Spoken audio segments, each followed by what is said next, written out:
सदाशिवसमारम्भां शङ्कराचार्यमध्यमाम् अस्मदाचार्यपर्यन्तां वन्दे गुरुपरम्परां दयाकरं दयाकारं दान्तं धर्मप्रवर्तकं प्रणमामि दयानन्दं मदाचार्यवरं परम्।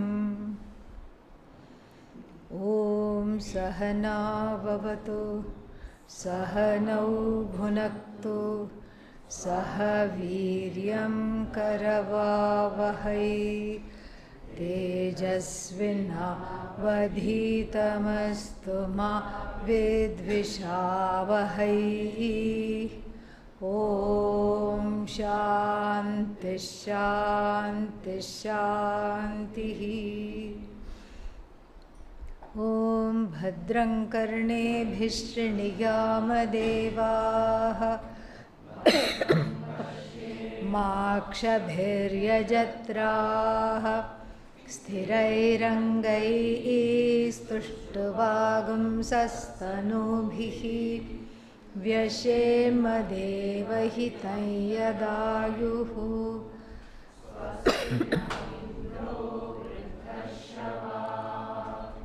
स्वस्ति नः पूषा विश्ववेदाः स्वस्ति नस्तार्क्ष्यो अरिष्टनेमिः स्वस्ति नो बृहस्पतिर्दधातु।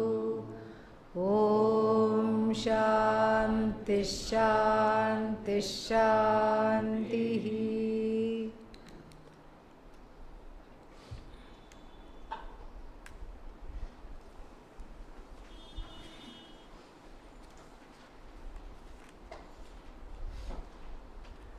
ॐ अथ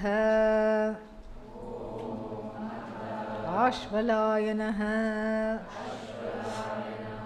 भगवन्तं परमेष्टिनम् उपसमेत्य उवाच अधीहि भगवन् ब्रह्मविद्यां वरिष्ठां सदा सद्भिः सेव्यमानां निगूढां यया चिरात् सर्वपापं व्यपोह्य परात्परं पुरुषं याति विद्वान्।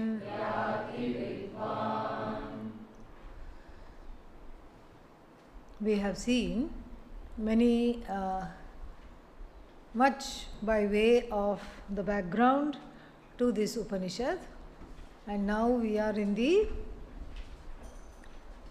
delivery ward where the term, just the word atha, is going to have 9 babies. And what was the first baby? Viveka.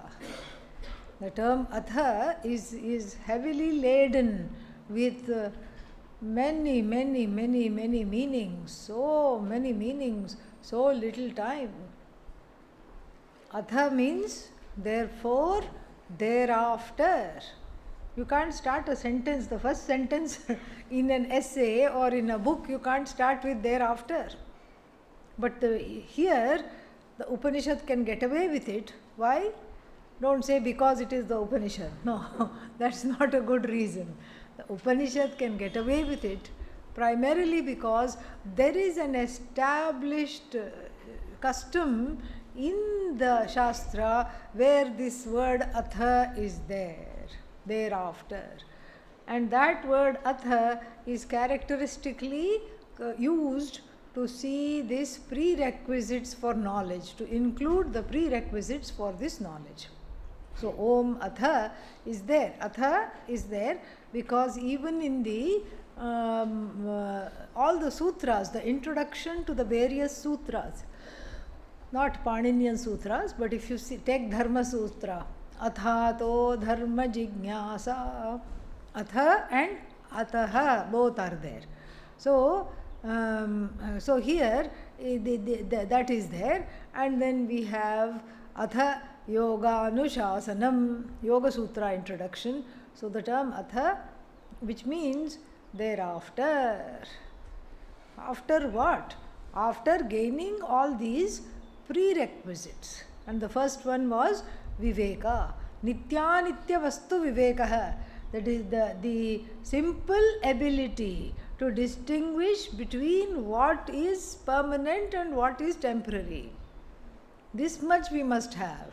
If we don't have even this, Om Namaha is all that there is to say. Because this much we should be able to see that whatever I objectify, whatever I interact with is time bound. Be it a place, an object, a person, or whatever it is bound by time. This much I should be able to see.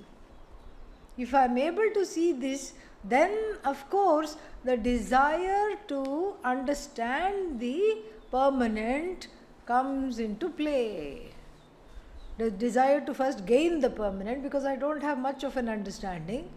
I want to gain that which is permanent, and then so what is in the way is the whole universe. Everything I am in love with is what? Impermanent, impermanent, impermanent, impermanent. People, impermanent. They constantly disappoint. If they haven't disappointed yet, just wait. Yeah, that's all. Agre spashtam bhavati. Soon it will become clear. This is a Sanskrit way of saying. And so people disappoint. Things, of course, disappoint. There is such a thing in America, an expression called buyer's remorse. You go and immediately you go and buy something because it looks wonderful, and of course there is sticker shock because the price on it is very big, like a car. And then as soon as you can take your seat. Yeah. So as soon as you see the car, there is a desire for it immediately. Ooh, it runs so well, yay, yippee, it has my name written on it. And then one gets very, very fancy. And you see something and then you recognize, oh, it has a, what is that? Some identification, vehicle identification number will be there. Each car will have a unique number. And you see the number and then you immediately say, oh, this has all the letters of my birthday. What is the connection? Yeah, car has a birthday, you also have a birthday. That's all it means. It doesn't mean it's meant to be with you. But there are people who look into all this. They look into, what is that called? Numerology. All these ologies. And then they say, this car is meant to be with me. Then you buy it, and as you drive it from the lot, then you realize you have paid a lot. That's why it's called lot. Okay? You have paid a lot, and then you say, oh my God, what if I need this money for something else? And what if I get sick and I need this? I shouldn't have spent this money. OMG, let me try to return it. And then you drive it back. And then what? Non-returnable purchase. Yeah. As soon as you drive it out of the lot, it depreciates. It goes into depreciation. In other words, the car becomes bekar. That's what it becomes. So, Viveka is being able to distinguish between that, between the permanent and the impermanent, and then Vairagya is soon on the heels of it. Each one complements the other. Vairagya tells us the objective value of things. Yes, I need a car. I need to move around. Maybe I need a mode of transportation. Nothing wrong with that. But then, to pay for all the bells and whistles that I do not need, and to buy a model that is much, much in excess of what is my requirement, that is not Viveka, neither it is Vairagya. So first Viveka means being able to discern what is my goal in life, what is it that I want, where am I headed, what is my progress, and how can I make all my actions and my thoughts in keeping with my goal. What is my goal? Moksha. Simple. And so everything should help that goal. And if it is going completely contradictory to that goal, then I have to give up that pursuit. Otherwise, I have to give up moksha. Moksha will give me up. That is the moksha will give me up. And so therefore, this is called viveka. Nitya and anitya vastu. Between that, seeing and seeing I want nitya, I am never satisfied with anitya. Little bit of moksha, nobody wants. Little bit of happiness, nobody wants. What do I want? All of it. When do I want it? Right now I want it. All of it I want. And this determination then gives way to vairagya. The next baby which is on the way. What are they called? Non-tuplets or something like that. Non-nuplets or something. 9 babies. So the next one is vairagya. Vairagya means in the light of the fact that I have chosen nitya, what should be my attitude towards anitya? This is vairagya. Dropping. And in fact, it doesn't even have to be dropping. Growing out of it. Growing out of the need for things. And I gave the example a couple of days back. What was that? It's like if you have, if supposing somebody buys you a big teddy bear, you say, oh, that's very nice, thank you. And then you look for a child to give it away to. You are not interested in hugging it and kissing it and then, putting one arm around it and the other hand in the mouth. This is what one did when one was small. Teddy bear is equal to security for the baby, but not for the adult. Even though a lot of adults in the United States have teddy bears. No comment on that. But so the idea is to grow out of it. And when do I grow out of it? I grow out of it when my sights are fixed on something bigger than that. As a baby, if you see babies, it's very, very interesting. So you look at a toddler and it's catching hold of something, let's say teddy bear, very hard, tight. Mother wants to wash it because it has never been washed and it is washable and the child will not give it up. So the mother will say, here you can play with my cell phone while I wash the teddy bear. Here, take the cell phone, and then as soon as the cell phone is there with some moving videos and that, everything, the teddy bear is forgotten. Throws the teddy bear, drops, it doesn't even throw. The teddy bear drops to the ground and then the cell phone is caught hold of. Good luck to the mother to get the cell phone back. That's all we have to say. Because somehow one is stuck with the cell phone till the end of one days afterwards. But the idea is that when the sights are on a bigger delight, a bigger object, then the smaller object goes away. And the smaller object goes away. Sometimes when it goes away, it leaves in its wake a longing. A longing. And we have told you this many times. Any longing is because I suffer from a sense of non-belonging. Every longing is for a sense of belonging. This if we understand, then we see that the longing is just so that I don't feel left out.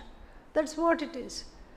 That's why there is even though I have given up the things in the force of the viveka and vairagya, the vairagya has come and I have given up or I am trying to grow out of it, there are remnants of feelings about this object that has given up. I'll never know how it is. to have this particular thing. Oh no, too bad. I'll never know what it is like to get married. Longing. I'll never know what it is like to be in a partnership. A longing. I'll never know how it will be to have this particular thing or go to that particular place. I'll never know how it will be to have a wonderful job in the corporate sector and boss a few people around. Longing. And that longing is not for that thing. The longing is actually for moksha. But since moksha is not understood, the longing morphs into, let me get married, let me have children, let me have this, that or the other, let me go after some objects, let me go after some experiences, let me go after this, after that. So many things come and flood the heart, and then one is completely confused. And when one is confused, it's a difficult situation, because what happens is that one starts to justify the longings. Oh, come on, don't be a prude. You say everything is Brahman, so therefore this object of desire is also Brahman. Yes, it is Brahman, but Brahman is not the object of desire. That we have to see. In Vedanta, it's always a one-way street. And so, yes, everything is Brahman, no doubt. But this is not the place to bring in that axiom. And so, everything is Brahman, but Brahman is not any one thing which one is obsessed with.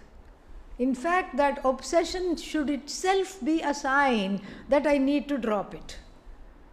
Because it's not good for my spiritual health. Oh, there is such a thing called spiritual health? You bet. Spiritual hygiene, now there are so many terms. Sleep hygiene. And so from there we have to now coin a new term, spiritual hygiene. What is sammata? What is in agreement? What is conducive to my growth? What is conducive to my well-being? And what is it that I should not touch even with a 10-foot pole? Everybody knows. Everybody knows that certain things I can dabble in and come out easily. Certain things I cannot dabble in because they hold me underwater. They hold the buddhi underwater. Glub, glub, glub, glub, glub. What are you doing? No, don't. Buddhi dies. So don't say you are making stuff up. No, this is from the Bhagavad Gita, 2nd chapter. We'll see this. You wait and see. Buddhi nashat pranashyati. When the buddhi dies, the whole person dies. Because all we have to go by is our buddhi.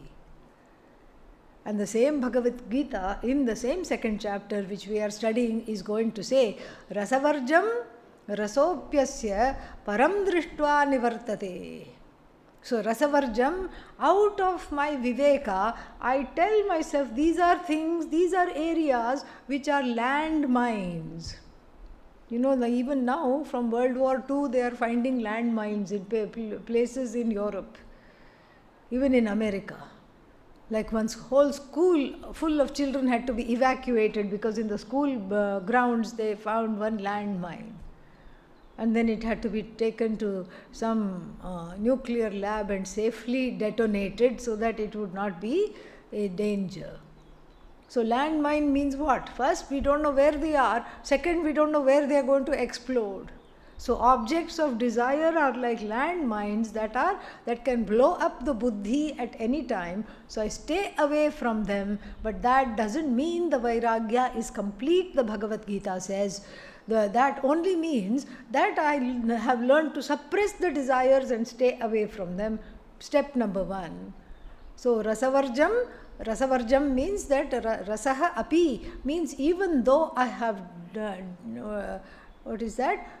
even though I have told myself that I'm not going to take this path of this particular desire, the longing remains. And I have to deal with that longing, knowing that the longing is not for this object, but for the subject, which is myself. And when will this longing go? The Bhagavad Gita says, Param drishtva nivartate. Param is what? Brahman. When I focus on Brahman, when I make Brahman my complete and total focus, what is Brahman? Myself alone. All this longing, all this wanting to belong is to understand the truth of myself. When I focus on this longing more than any other longing, it pays off with dividends. With interest, I get back. Whatever I have invested in Brahman will not go to waste. Whatever I invest in a person, in a company, in any other object of desire, it will go to waste. Whatever I invest in the truth of myself will not go to waste, because the truth is already shining. It has to be discovered. This is Vairagya, an objective vision, seeing the finitude of everything. You see, Viveka and Vairagya are like very close together. They complement one another. And then the other one is called Mumukshutvam, baby number 3. Mumukshutvam, the desire for freedom, well kindled desire for freedom. And we can have a nice analogy for this. What is the analogy for this? You can say that, let's say your head is on fire. All the hairs are burning. The person is running. Water, water, water. And somebody points, look, right there is the Ganga. And if you go from the ashram, take a left and then go down the steps right there, you can just douse your head in the Ganga. Sweet relief for the head that is on fire. So for a person who is running to douse the head, let's say there are full of you see how it is in the evening, this whole road, full of people, it's full of teeming traffic, everything. The person just runs, and then sees what? Rudra Cafe on the left, before the ghat. Will the burning head fellow, burning head wali, stop into Rudra and get a coffee, espresso, cappuccino, mocha, and then go to the Ganga? No, there is no time for that. To do that would be sheer suicide. In fact, one doesn't even see Rudra, one doesn't see anything. Brahma, Vishnu, Rudra, nobody, nothing one sees. One does not see anything. The focus is just on the water. And then until one goes and dips oneself and gets rid of this horrible, horrible fire, there is no shanti. This is mumukshutvam. Mumukshutvam is being in touch with the longing to be free, to the exclusion of any other focus. There is no time, there is no desire to look anywhere else. Forget the desire, there is a urgent need to quench the head which is on fire. That's why the Mundakopanishad is studied only after doing this particular vrata. It's called Shiro Vratam. What do? First shave off the head. Oh, that's easy. And then take a basket of live coals and put it on the newly shaven head. No protection between that and the coals. And as though this is not enough, make 3 rounds of the ashram.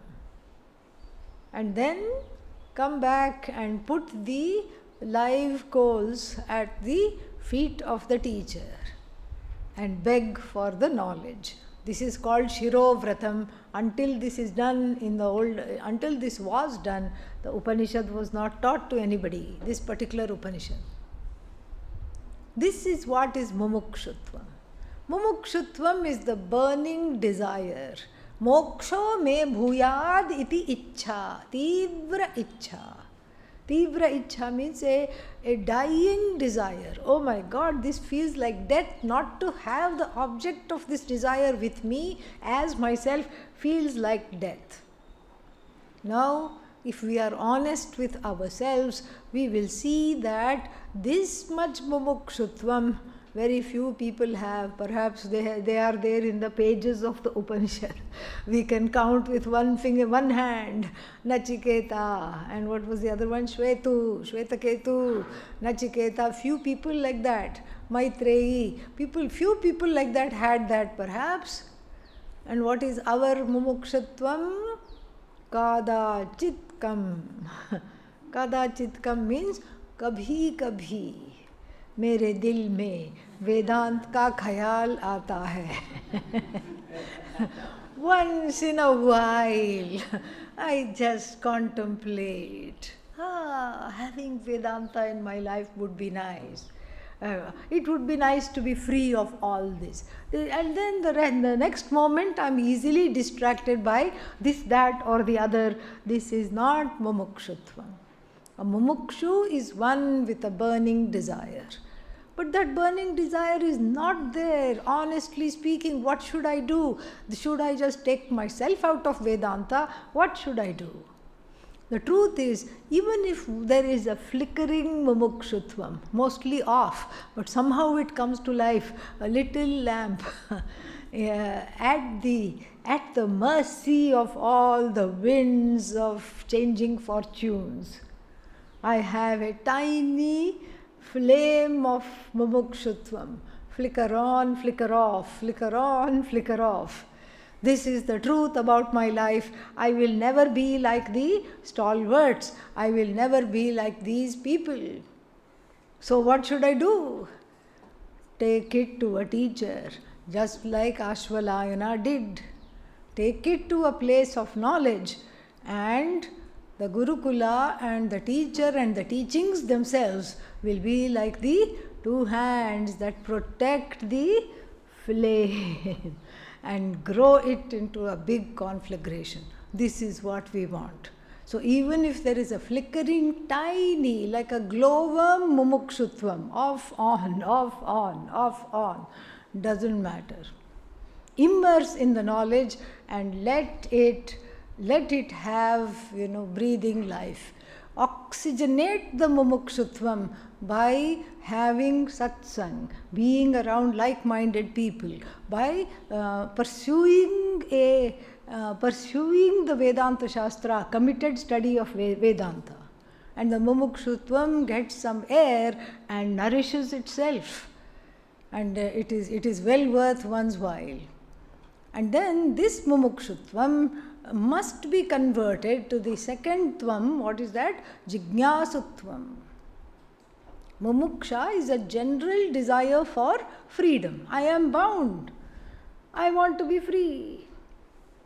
I am bound, I want to be free means what? I can't handle it. And many people want freedom from many things.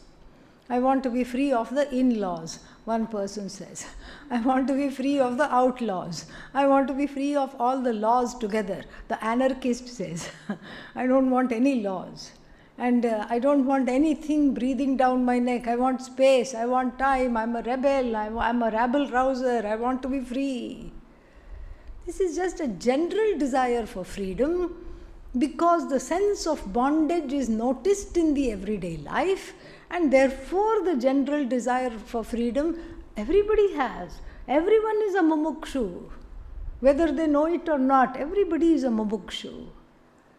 But to know that the problem here is not something, getting something I don't have, or retaining something that I have, or getting rid of something that I don't want, or keeping at bay things I never want.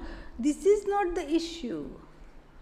The problem is that of self-ignorance, and I need to know that which I do not know. This is the problem. And this is what has to be fixed, has to be addressed only by knowledge, because the gain of the I as free, whole, and without limits is what? It's a gained gain. Praptasya praptihi. Praptasya praptihi. It's already gained. And if it's already gained, it has to be discovered through knowledge. Just like the old example of the glasses on top of the head. And then I'm looking everywhere. What will you tell me to do? Should I stand on one leg and do some tapas? Should I pray and make offerings to various bhagavans, gods and goddesses, various deities? Should I do japa? What should I do? Some good Samaritan has to come and tell me, you are already the possessor of the glasses. Simple. That's what will make me understand that yes, this is what it is. I'm already one with the glasses. I have to know. This one thing somehow, even the most scholarly people miss this one thing. This one understanding that I am the owner of this Nidhi, this treasure of Satchidananda. It is already myself. I just have to understand it. This much has to be known. This much has to be understood. So the mumukshutvam is converted into jignasutvam. Mumuksha to jignasa is a quantum leap, like that of Hanumanji. He had bhakti and shraddha, and he leaped from India to Sri Lanka. And that is the leap. You don't know where you are going, and you don't know if you will make it, but definitely you will, because it's the right way. That's what leads one to the Guru. That's what led Ashvalayana to seek Brahmaji. Otherwise also Gurus will be there. You may encounter many of them. Many Mahatmas one may encounter. What will one do? One will say, can you please read my fortune?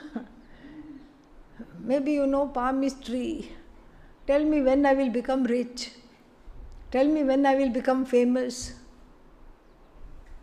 And then I want this. My child is sick. Pray for my child. My husband, my wife is not treating me well. Pray for me so that I have a better married life. Pray for me so that I can get a better job.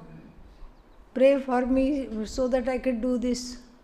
Bless me with wealth, name, fame, prosperity. Bless me with family well-being. This is why most people go to gurus. Nothing wrong. In fact, the same Mundakopanishad which we quoted earlier says at the very end, Atmajnam hi archayet bhutikamaha. Bhutikamaha means people who want worldly things, please go worship a person of knowledge. What's the connection? Why do you go to a person of knowledge? For knowledge. But here we are told, go to the person of knowledge for what? For fulfilling our worldly desires. Why does it say that? Because the jnani does not want anything. So the jnani becomes an altar of wish fulfillment for everybody else.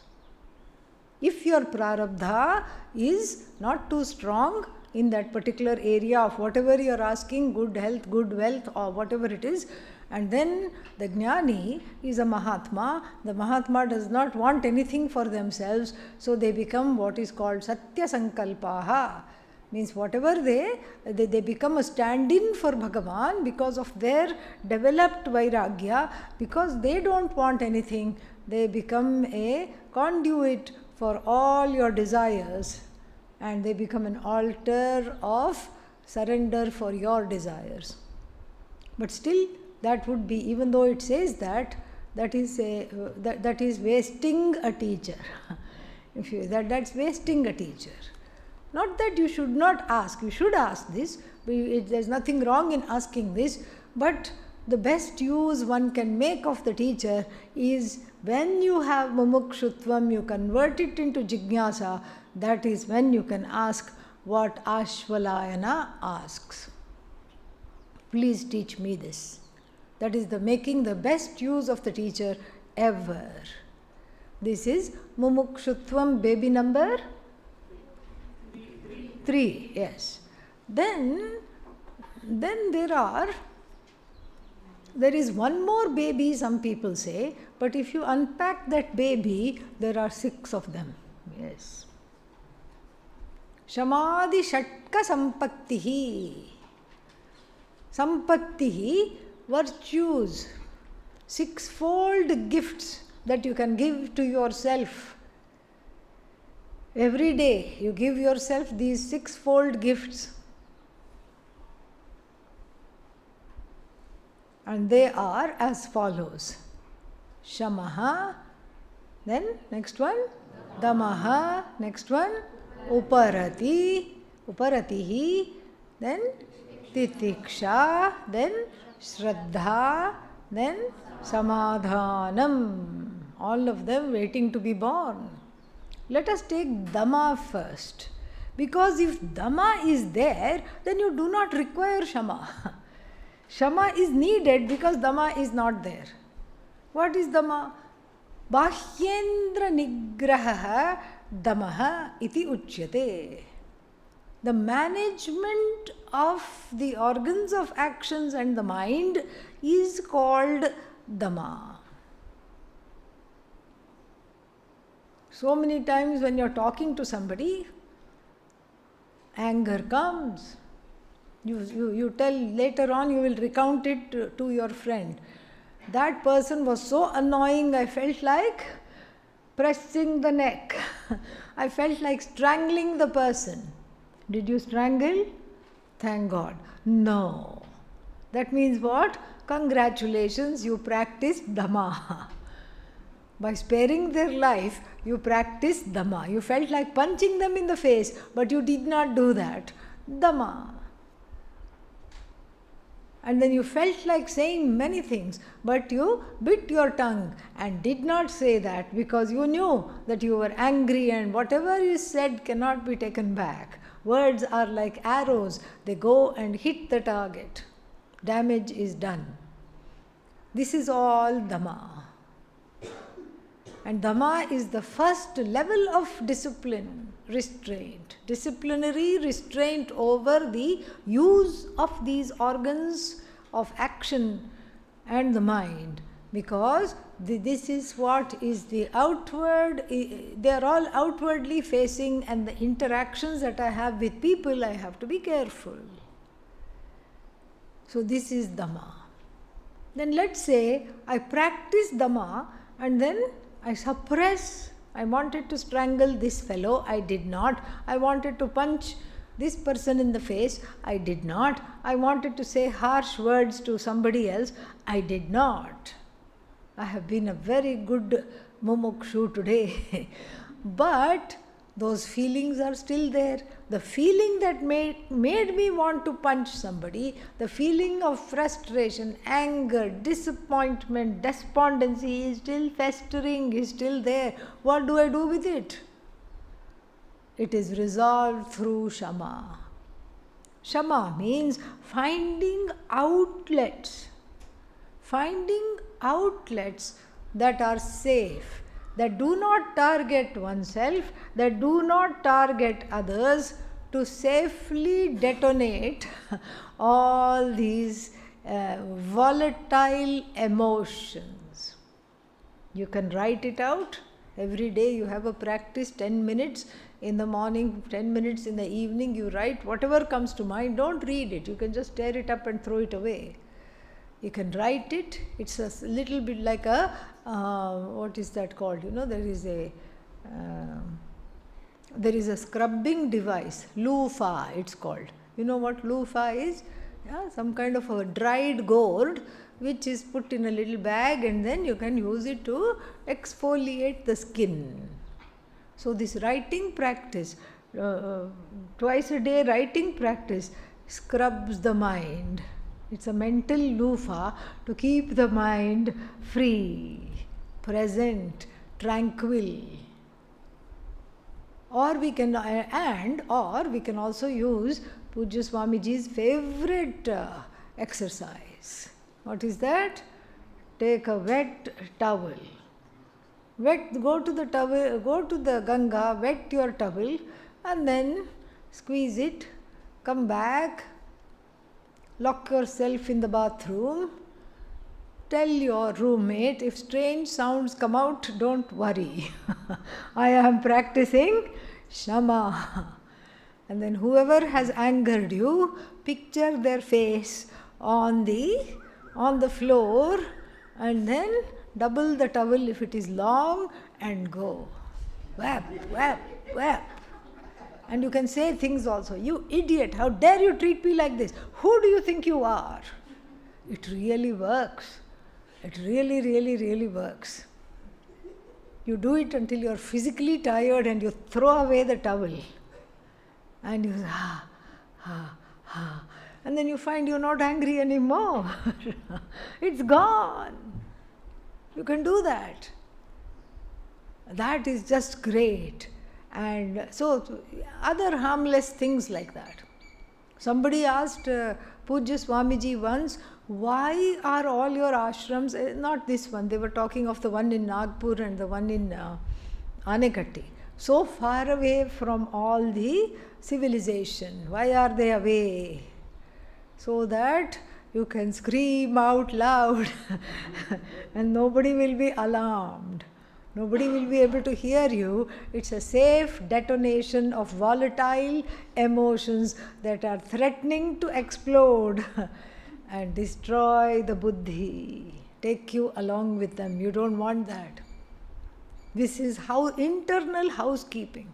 Just like you clean your room, I presume you're doing that, and regularly, just like you clean the room, you also clean in the inner room so that you make room for Vedanta, Shama. And Dhamma and Shama, how are they acquired? Through this wonderful little thing called Uparatihi. What is Uparatihi? Uparatihi is letting go of small stuff. It's like a baby sannyasa you take every day and you tell yourself, I'm not going to obsess with this, that and everything today. This is the waste of my time. I'm not going to waste my time with somebody saying something. And but they are saying wrong things. Let them say wrong things. You know it is wrong, correct? Yes, but I want to go teach them that it is wrong. Who appointed you as the teacher? Did anybody appoint you? No. Is anybody paying you to teach them? No. Then sit quietly. Keep quiet and sit quietly. This needing to prove oneself, needing to correct the entire jagat of all names and forms. You will even try to teach a cat to walk. And you will say, no, this is not how to walk. We have this thing called cat walk. That is how you have to walk. It is of no use. Nobody can be changed. Only you can change yourself. And that is this whole, the whole focus is that you have to change yourself in order to prepare for this knowledge. And it's not an ordinary thing. It's a very, very important, very beautiful and very blessed journey. And in this journey, this Uparati, I can't tell you how many times we can rely on it and how wonderful it is. You remind yourself, I'm a baby sannyasi today. Every morning you dress your heart in orange. And you tell yourself, I'm not going to get perturbed by everything because I'm going to say, this is none of my business. In other words, Uparati means minding my own business, which is already so much. So many things I have to think about. So many things I have to keep in order. I don't have time for what somebody else is thinking or saying or how they are behaving. Uparatihi. First I let go of the small stuff and then I let go of the big stuff also. The big stuff also drops off along with the small stuff. Then after that, what's the next one? Titiksha. Sahanam sarva dukkhanam apratikara purvakam chinta vilaparahitam sa titiksha nigadyate. Putting up with all kinds of difficulties and challenging situations. Sahanam sarva dukkhanam. Without two kinds of reactions. One is, what is that called? Apratikara purvakam. Without reacting. And the reactions are divided into two. One is called exploding, vilapa. Oh, I didn't get this, I didn't get this, I didn't get this, I didn't get this, I didn't get this, I didn't get this, I didn't get this. This is some people. Some other people, they implode. They won't say I didn't get this, but inside they are just corroding. They are eroding and corroding everything. The heart is just becoming shallow because they are being eating, this worry is eating themselves inside out like an attack of termites. So these two things, chinta meaning inner worry, vilapa outer demonstration of how it is. Putting up with difficulties for the sake of the knowledge. Why have I come here to study, to gain the knowledge? This is sake of the knowledge. So putting up with difficulties means for this knowledge I am ready to put up with many things. It's okay. Some discomfort here, there, it is all right, it is okay. This is what is called titiksha. And then next one, Shraddha. Shraddhavan labhate jnanam. Bhagavad Gita says in the 4th chapter, the one endowed with Shraddha gains the knowledge. Shraddha is trust. It is not blind belief. There is a God. He is in heaven. Okay, what does he look like? He is formless. How can a formless one have gender? Shut up, don't ask questions. Just believe. This is not that kind of Shraddha. Here it's a trust pending, a belief pending understanding. In the beginning you say Brahma Asti. There is such a thing called Brahman. That's why I am able to pursue it. This Brahman is shown to be me. I am yet to see that it is me, but I trust the teacher and I trust the Shastra to show me this. This is a trust pending understanding. This is called Shraddha. Very important. And why is it hard to get? It's hard to get because everybody has undergone a experience of distrust as one grows up. Pujya Swamiji's again famous story. The child trusts its parents completely to keep it safe from all harm. One day, the child sees this huge cockroach. And the cockroaches move in very unexpected ways. They don't have any kind of buddhi, how to move, etc. And it looks like it's coming right at this child, 2-year-old child. Mama catches hold of the mama's dress. What does mama do? Leave the child right there and climb on the dining table. And then the child calls, Papa, Dad, where are you? Dad from the other room, finding out what's happened, says, No, you remain there, I'll go get help. And so, in this way, slowly, the child's trust is eroded. And this is it happens to everybody. No matter how wonderful the parents, the child has to undergo this loss of trust. Otherwise, it cannot grow up. Thinking that everything is happy. The child has to grow out of seeing that its parents are everything, because the child is suffering from Shobhana Adhyasa, a positive spin on the parents, giving them more value than they have. Because the child is totally dependent on them. Total dependency is accompanied by total trust. It has to be. And because of that, what happens? The child is fully trusting, and then the child grows out of this trust, starts to distrust. Mother is not all that was what that I thought. Father never delivers on whatever he promises. Mother present but inconsistent. Father absent but talks a lot. Like this, so many things the child slowly understands and then develops a callus on the heart. Callus means like a growth, protective growth, a skin, an impenetrable skin. Parents hurt me, the child thinks, I'm not going to let anybody do this to me. I have to be careful. Many people promise things, but they are not going to do this. They are not going to deliver. I know this. And so the child goes through life distrusting. That same distrust which started with the local mother and father has to be reclaimed and changed into trust by discovering the mother and the father of the universe. This is how to develop Shraddha. The distrust was caused by the local mother and father, and the local mother and father are not available to trust again in the same manner. Therefore, I dare to trust Bhagavan, the infallible, as the mother and the father of the universe, and then I get ready for this knowledge. So the old, tired hurts and patterns and feelings, they have to be taken into account, resolved through all the methods that we have already discussed. And then in the wake of their resolution, the heart starts to blossom again. And that is just the most beautiful thing.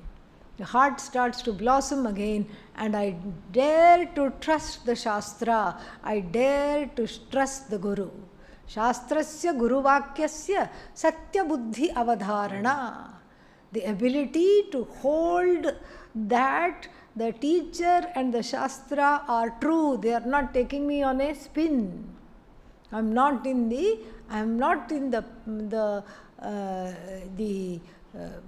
grasp of a false prophet. The Shastra is true, and so is the Guru.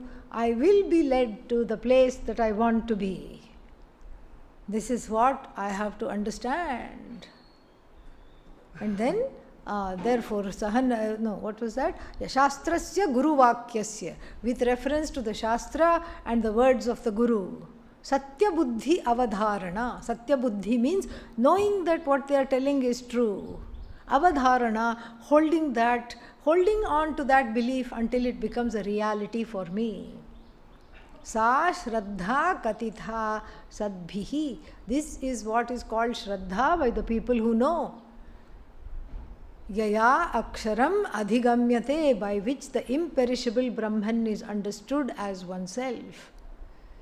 Shraddha, and then what is the next one? Samadhanam. In vernacular languages, Samadhanam means some kind of a consoling oneself. No. Consoling others. No. Samadhanam means laser pointed focus. Like the red dot of a laser. It's just there, it is all completely there. And in the same way, I focus on the teachings. This is shown in the way I listen. This is shown in the way of my whole lifestyle, even when I'm not listening. All my activities, my conduct, my behavior, my beliefs, and my actions are all geared towards the knowledge. Not looking here, not looking there. What's happening over here? I don't know. What's happening over there? I don't want to find out. This extraneous, the penchant for just going after extraneous things. Who said this to who? What happened? What are they doing over there? What's happening in the next ashram? What is their food like? All these things. All these things I'm not bothered about. I'm not interested in that at all. I have enough to do. I have plenty of things to focus on, to contemplate on. And Vedanta pays off for the one that has samadhanam. So safely all the 9 babies have been delivered. And then if you are looking at these 9 babies, yes, they are all cute, and right now they are all sleeping, so they don't look harmful. But then when they all of them awake and start to clamor and for food and to be picked up and to do this, which one should I go after first? Which one should I go? Viveka baby, Vairagya baby, Uparati baby, Shamadama baby. Which baby should I hold first?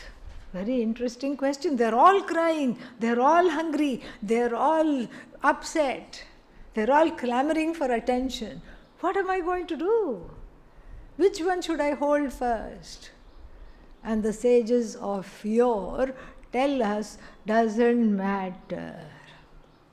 The nice thing is, this is a very big, what is that called? Secret. Big secret.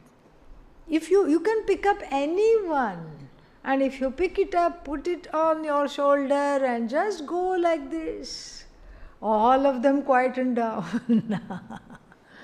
All of them listen to you, all of them come in a single line. You pick up any one quality because of their interrelation with everything else, all of them come. It's like eating noodles. You can't eat one noodle. If you pick up noodle, what will happen? Few strands will come along for free. So similarly, any one quality, any one particular prerequisite, you take and you hone on it fully. You sandpaper it, you make it smooth, you invest in it, you paint it, you make it into a work of art, you make it your own. All the others come along for free. Thank God. Otherwise, I was not planning to come to the next class after this one. Om Purnamadav Purnamidam Purnat Purnamudachyate Purnasya Purnamadaya Purnamevavashishyate. Shanti Shanti Shanti Harihi Om Shri Guru